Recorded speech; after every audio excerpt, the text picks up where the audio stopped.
Fala rapaziada, beleza? Eu de volta aqui com mais um vídeo pra vocês e hoje vamos falar aqui dos Alpen Z1, tá? Mousezinho que a gente encontra na China, eu vou deixar o link aí na descrição pra compra e no decorrer do vídeo eu conto aí se eu fui taxado, quanto tempo levou e tudo mais. Então ele vem nessa caixinha preta aqui com esses detalhes escritos em amarelo, mostarda, sei lá qual que é a cor, tem aqui alguns detalhes também sobre o mouse que veio dentro e abrindo aqui a gente já encontra ele, na verdade tem esse estojinho aqui, essa bolsinha que é simplesinha, mas é bem bacana para guardar o mouse, né? Se você fica transportando o mouse ou se você gosta de guardar ele, enfim, tem essa bolsinha aqui e a gente já tem o mouse aqui logo de cara, tá? Antes, só vamos ver aqui o que vem junto, né? Então, o mouse ali com estojinho, temos duas caixinhas aqui.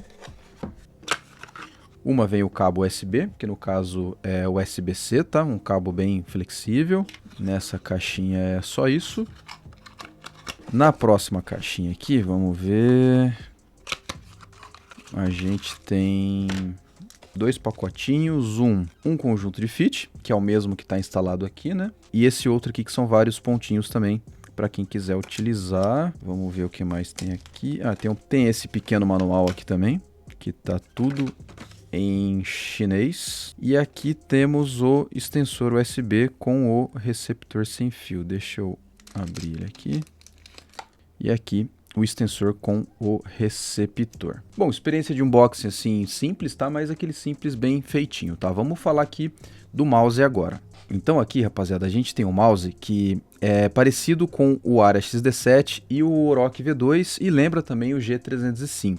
Basicamente, a gente tem um mouse aqui que é aquele famoso egg shape, né? Aquele mouse com formato de ovo, tá? Basicamente ele vai ser um pouco menor que o Aria XD7 e um pouco maior que o Orochi V2, tá? Então digamos que ele está no meio termo entre esses dois mouses. Da qualidade de construção, rapaziada, é o seguinte, é um mouse que está muito bem feito, tá? Eu já fiz o review dos Alpen Z1 normal e era um mouse que me impressionou bastante, o review dele vai até aparecer no canal, mas pela faixa de preço, acho que vale mais a pena pegar a versão Pro, tá? Acho que é pouca diferença e a gente vai ter aqui um mouse assim, digamos que um pouco melhor tecnicamente, além do fato que ele tem USB recarregável na parte da frente e não na parte de trás igual o Z1 anterior. O mouse muito bem feito, muito bem construído, sólido, plástico de altíssima qualidade, só que ele tem algumas variações, tá? É importante vocês prestarem atenção nessa parte para não comprar mouse errado. Então ele tem duas coisas que pode variar, tá? Primeiramente a base, tá? Tem essa base vazada, que o mouse vai ficar um pouquinho mais leve, e tem a base que é inteira. Outra coisa que muda é a bateria. Ele tem uma bateria de 200 mAh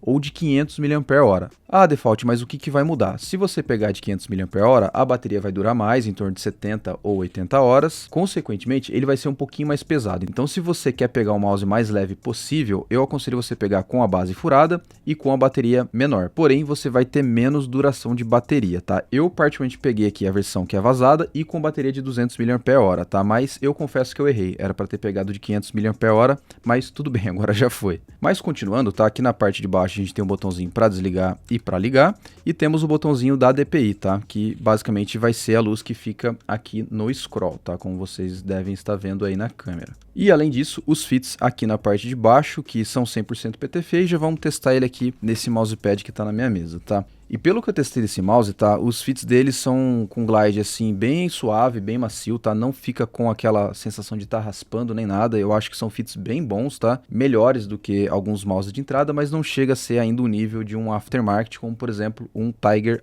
Ice. Eu não ligo muito para ser sincero, tá? Eu acho que esses daqui já atendem perfeitamente, mas eu sempre comento porque eu sei que tem gente que prefere assim algo, digamos que melhor, ou tem preferência por algum fit, tá? Para mim, atende perfeitamente esses daqui que veio.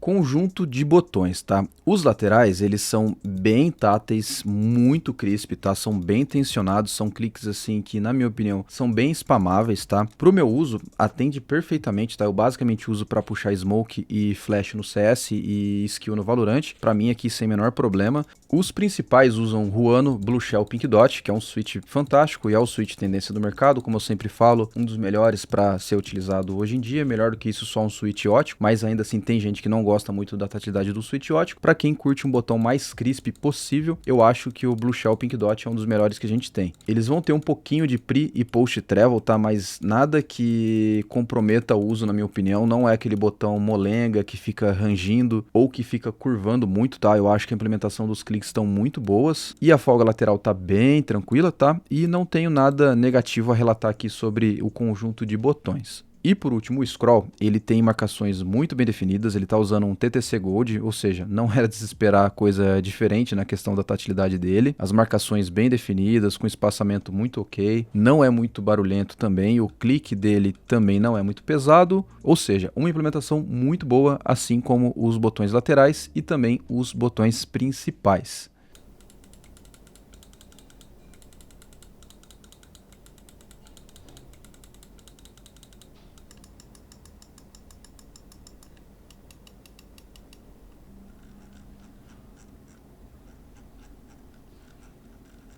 Pois bem, agora os dois pontos mais importantes na escolha de um mouse, que é a performance dele e as questões de pegada e shape, que vai ser o próximo assunto. Então, vamos lá. E na minha experiência de uso com esse mouse aqui, jogando tanto CS quanto Valorant em nível competitivo, né, eu jogo um pouquinho de Warzone também, e é um mouse que de fato teve uma performance muito boa, até porque ele está usando uma MCU Nordic e o sensor dele é o PixArt 3395, tá? E não identifiquei nenhum problema, a performance está realmente muito boa, não tive problema do sensor falhar ou qualquer coisa do tipo, e também não tive nenhum problema quanto à conexão sem fio, tá? Não teve interferência, não teve falha, nem nada. Então, na questão da performance, é um mouse assim que tá tudo ok e tudo certo. E como eu falei, ele usa a MCU Nordic, né? Ou seja, vai ser um mouse compatível com a tecnologia 4K. E nesse quesito eu tenho sim uma pequena observação, não é exatamente um ponto negativo, mas eu tenho uma observação e eu já vou falar aqui no decorrer do vídeo. E o segundo ponto mais importante na escolha de um mouse é a questão do shape, do formato do mouse, se ele vai ficar bom para sua mão, se ele vai ficar bom para sua pegada,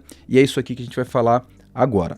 Caramba, coceira no nariz. Então assim, como eu já tinha falado, ele é um mouse com medidas pequenas, ou seja, é um mouse pequeno, tá? Ele tem ali os seus 117 milímetros de comprimento. A minha mão tem 17 centímetros e meio, tá? E basicamente é um mouse que eu particularmente uso com pegada claw, tá? Mas é um mouse que vai dar para usar tanto com fingertip quanto para pegada claw para quem tiver mão mediana. Se sua mão for bem pequena, tipo coisa de 15, 16 centímetros, você até consegue fazer um pouquinho de palme nele, tá? Mas ainda assim eu acho que vai ter um pouco de folga nos dedos, tá? Não é um mouse assim tão indicado para pegada palme. E se você tiver mão grande, tipo 19,5, 20, 21, eu acho que é um mouse que vai ficar bem pequeno para você, tá? Eu particularmente não acho que fica legal o mouse muito pequeno assim, mas para quem gosta, tá? Eu acho que vai acabar atendendo muito bem. Então, resumidamente, eu particularmente acho que esse mouse vai ficar bom para quem tem mão mediana para pequena e vai usar ele com pegada claw ou fingertip. E para finalizar aqui, rapaziada, 3 pontos importantes aqui também, tá? Que é sobre a minha encomenda, que eu sei que muitos de vocês acabam tendo dúvida, tá? E por enquanto eu acho que tá tranquilo comprar. Vale dizer que estão taxando com um pouco mais de frequência, tá? Mas as minhas encomendas estão passando bastante, assim, são poucas que estão sendo taxadas, e quando estão sendo taxadas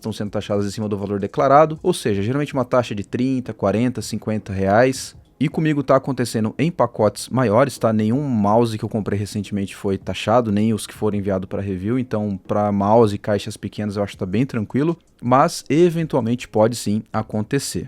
E o penúltimo ponto, antes da gente partir para a conclusão e dizer que se vale de fato comprar esse mouse, é o seguinte: a tecnologia 4K, como eu falei para vocês, é compatível com esse mouse, porém o dongle, o receptor sem fio desse mouse aqui, ainda não foi lançado. Então assim, ele é compatível, porém ele não foi lançado ainda. E de fato, é um mouse que vale muito a pena comprar. Eu acho que na faixa de 300 reais dá para pôr ele ali no top 3 tranquilamente, juntamente com o Dragonfly e com o Kisona, que são dois mouses muito bons e muito bem feitos. E esse aqui não é diferente, tá? Ele tem uma qualidade superior de construção, ele tem uma qualidade assim de plástico melhor que esses mouses que a gente está acostumado, como por exemplo o Diamond Shark, o Ajax J99, o 139, o M800, tá? Eu acho que esses três que eu citei, eles estão com uma categoria assim de refinamento de plástico de qualidade um pouco superior. Então, sem dúvidas, é um mouse que vale a pena, mas ele tem um pequeno probleminha, na verdade, não é problema dele exatamente, isso vai dar para contornar no futuro próximo, tá? Que é o software, que ele tá todo em chinês, tá? Não tá traduzido ainda. E uma outra situação é que quando a gente tenta instalar, ele acusa vírus, tá? E, então, como tem as coisas do canal aqui, eu uso o PC para outros fins também, então eu fiquei um pouco preocupado de instalar. Embora eu acredito que não seja vírus, tá? É normal, às vezes, um software acusar de ser vírus, mas não de fato ele é um vírus, mas eu fiquei um pouco receoso e acabei não instalando, mas eu acho que em curto prazo aí isso vai ser resolvido, a empresa vai disponibilizar um software, né, tanto em inglês quanto sem tem esse problema de acusar que é vírus. Então é um ponto negativo assim que vai se resolver com o tempo. E do mais, rapaziada, eu acho que é isso, tá? É um excelente mouse, principalmente para quem curte esse shape, para quem é um pouco assim, digamos que órfão de um G305, porque embora seja diferente, é um mouse que ele lembra um pouco o G305, lembra o Orochi V2 também, como eu falei, sendo um pouquinho maior, é um pouquinho menor que o Ares XD7. Se você teve um Ares XD7 e achou assim um pouco grande, que é um mouse um pouquinho menor, mas não que é tão pequeno quanto o Orochi, acredito que ele deva agradar bastante também. Então, sem sombra de dúvidas, a gente tem aqui um ótimo mouse, um mouse muito bem feito e que vale muito a pena para quem curte esse estilo de shape e esse estilo de mouse, tá? O link para compra vai estar na descrição e também vou deixar outras sugestões de vídeo aí de mouses parecidos que possa te interessar. E do mais, é isso aí, rapaziada. Qualquer sugestão, dúvida, pode deixar nos comentários e até o próximo review.